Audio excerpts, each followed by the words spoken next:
السلام علیکم میرے بھائیوں، آج کا جو میرا عنوان ہے وہ بڑی عید یعنی عید الاضحیٰ سے متعلق ہے کہ عید الاضحیٰ پر قربانی کا حقیقی فلسفہ کیا ہے، رسمی اور فرضی فلسفہ نہیں جو آج کل ہمارے لوگ لے کر چل رہے ہیں۔ قربانی کا حقیقی فلسفہ کہ کیا ایک دن قربانی کرنے سے کیا ہم اللہ کی رضامندی کو حاصل کر سکتے ہیں؟ کیا رسمی اور فرضی تہوار کے طور پر اس عید کو منانا، کیا اسی میں اللہ کی رضامندی چھپی ہوئی ہے؟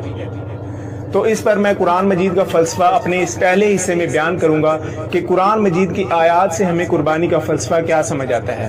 اسلامی تعلیمات کے دو بنیادی اہم ماخذ، ایک قرآن اور دوسرا صحیح سند کی احادیث ہیں۔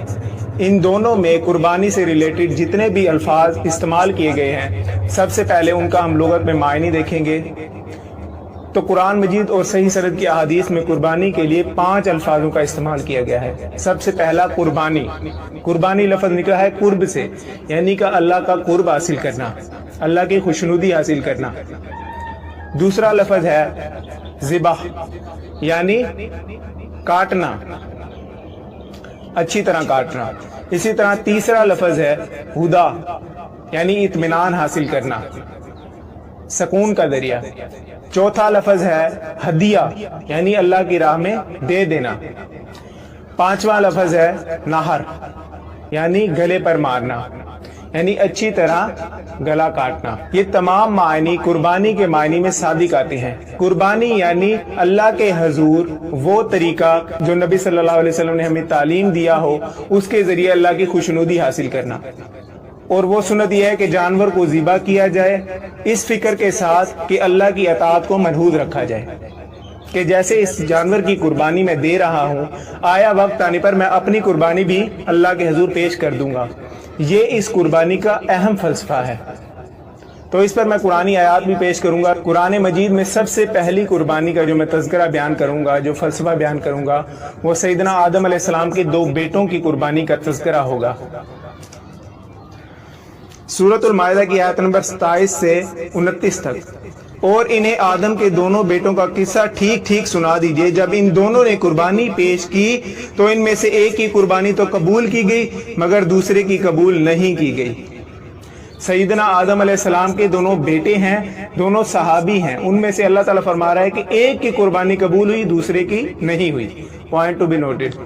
آگے یہ آیات چلتی ہیں کہ دوسرے نے کہا میں تجھ کو ضرور قتل کروں گا، یعنی کہ جس کی قبول ہوئی اس کے لیے دوسرا شخص کہہ رہا ہے، دوسرا بیٹا، کہ میں تجھ کو ضرور قتل کروں گا۔ پہلے بیٹے کے آپ الفاظ سنیں۔ پہلا کہتا ہے جس کی قربانی قبول ہوئی، بے شک اللہ برے کاموں سے بچنے والوں کی، تقوی رکھنے والوں کی قربانی قبول کرتا ہے۔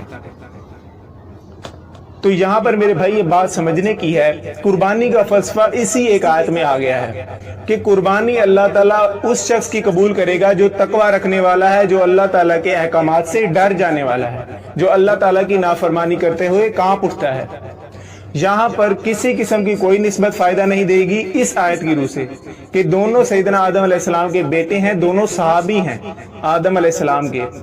ایک کی قربانی اللہ قبول فرما رہا ہے، دوسرے کی قربانی رد کر رہا ہے، یعنی نہ نسبت کام آ رہی ہے اور نہ ہی صحابیت۔ اللہ تعالیٰ کے ہاں اصول بڑے سخت ہیں میرے بھائی۔ اللہ تعالیٰ کے ہاں آخرت میں کامیابی کے لیے اصول سخت ترین اصول ہیں۔ نہ کسی کی نسبت فائدہ دے گی، صرف انسان کے جو اپنے اعمال ہیں، انسان جو اللہ کے حضور اللہ کی خوشنودی کے لیے اعمال کرتا ہے، وہی انسان کے لیے نجات کا باعث بنیں گے۔ جس طرح نبی صلی اللہ علیہ وسلم نے صحیح بخاری میں آتا ہے کہ سیدہ فاطمہ سے فرمایا کہ اے میری بیٹی فاطمہ، میرے مال سے جو کچھ تو لینا چاہے لے لے، اللہ کے حضور اگر اللہ نے تجھے پکڑ لیا تیرے اعمال پر تو میں محمد تیرا باپ صلی اللہ علیہ وسلم تجھے چھڑا نہ سکوں گا۔ جبکہ اسی صحیح بخاری میں آتا ہے کہ نبی صلی اللہ علیہ وسلم کی وفات کے اوقات میں سیدہ فاطمہ سے نبی صلی اللہ علیہ وسلم نے علیحدگی فرمائی اور ان سے ایک بات کی تو وہ رونے لگی اور دوسری بات پر مسکرانے لگی۔ پہلی بات یہ تھی، نبی صلی اللہ علیہ وسلم نے فرمایا کہ میں اس مرض میں ہی فوت ہو جاؤں گا، تو وہ رونے لگے۔ تو دوسری بات جس پر وہ مسکرائیں وہ یہ تھی کہ نبی صلی اللہ علیہ وسلم نے فرمایا کہ میری وفات کے بعد مجھ سے سب سے پہلے تم آ کر ملو گی، اور تم کیا اس بات پر خوش نہیں ہو کہ تم جنتی عورتوں کی سردار ہو؟ یہ نبی صلی اللہ علیہ وسلم نے نسبت کی بنیاد پر آخرت کی کامیابی نہیں سنائی۔ آخرت میں جنتی عورتوں کا سردار کا ٹائٹل سیدہ فاطمہ نے ایسے نہیں اویل کیا، سیدہ فاطمہ نے وہ قربانیاں دی ہیں، سیدہ فاطمہ نے وہ اعمال کر کے دکھائے ہیں۔ مجھے آپ بتائیں کہ جیسے صحیح بخاری میں آتا ہے کہ سیدہ فاطمہ پانی کے مشکیزیں اٹھاتی، چکی پیستی، جب نبی صلی اللہ علیہ وسلم سے وہ لونڈی کا مطالبہ کرنے گئی، ایک باپ اپنی بیٹی کے لیے کیا کچھ نہیں کرتا، تو نبی صلی اللہ علیہ وسلم نے صاف طور پر منع کر دیا، اپنے جگر پر پتھر رکھ کے، اس جگر کے لیے جس کے لیے نبی صلی اللہ علیہ وسلم نے فرمایا کہ فاطمہ میرے جگر کا ٹکڑا ہے، اس کو ہی لونڈی دینے سے انکار کر دیا۔ اور پھر سیدنا علی علیہ السلام کے بستر میں تشریف لے گئے اور میاں بیوی کو یہ وظیفہ تعلیم فرمایا، قربان نبی صلی اللہ علیہ وسلم کی ذات پہ۔ نہ آج ایسی بیٹیاں ہیں جو صبر کرنے والی ہیں، نہ آج ایسے باپ ہیں نبی صلی اللہ علیہ وسلم کی تعلیم کو پھیلانے والے ہیں۔ صحیح بخاری کی حدیث میں آتا ہے کہ ایک صحابی پوچھتے ہیں کہ کیا وہ وظیفہ آپ نے جنگ صفین کی راتوں میں بھی پڑھا؟ تو سیدنا علی علیہ السلام کہتے ہیں کہ بالکل میں نے وہ وظیفہ پڑھا۔ یہ تھے صحابیوں کے کردار، یہ تھے نبی صلی اللہ علیہ وسلم کے اہل بیت، یہ تھے نبی صلی اللہ علیہ وسلم کے جان نثار۔ تو میرے بھائی، قربانی اسی شخص کی قبول ہوگی جو اللہ تعالیٰ کے اصولوں کے پیش نظر قربانی کرے گا۔ آگے آیت میں آتا ہے کہ اگر تو نے مجھے قتل کرنے کے لیے اپنا ہاتھ بڑھایا، جس کی قربانی قبول ہوئی، وہ فرما رہے ہیں تو میں تجھے قتل کرنے کے لیے اپنا ہاتھ نہیں بڑھاؤں گا، میں تو اس رب سے ڈرتا ہوں جو تمام جہانوں کا پالنے والا ہے۔ آپ تقویٰ دیکھیں کہ اپنے تمام معاملات کی نسبت کو اللہ کی طرف لوٹایا جا رہا ہے کہ اگر تو مجھ پر ظلم کرے گا تو میں اللہ کے حضور اپنے انصاف کا مقدمہ دائر کروں گا اور آخرت میں اللہ تعالیٰ سے انصاف کا مطالبہ کروں گا۔ جو تمام جہانوں کا رب ہے، میں تو چاہتا ہوں کہ تو ہی میرا گناہ اٹھا اور اپنا گناہ بھی اور دوزخیوں میں سے ہو جا، بے شک یہی بدلہ ہے ظالموں کا۔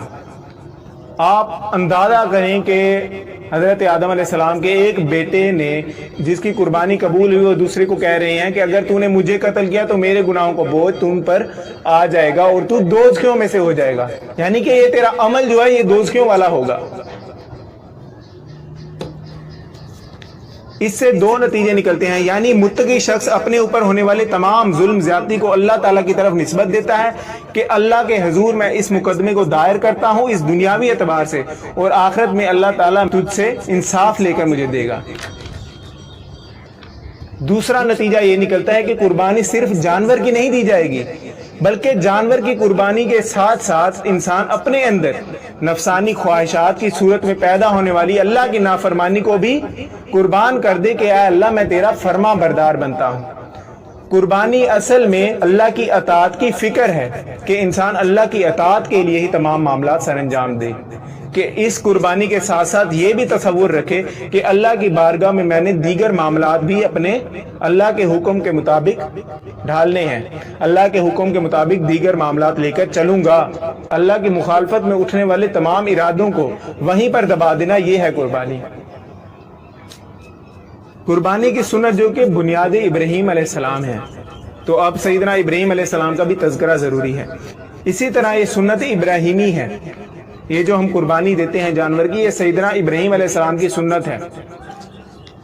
لیکن افسوس آج ابراہیم علیہ السلام کی قربانی تو کی جاتی ہے بظاہر، لیکن اس کے پیچھے سیدنا ابراہیم علیہ السلام کے کردار کو بھلا دیا گیا ہے۔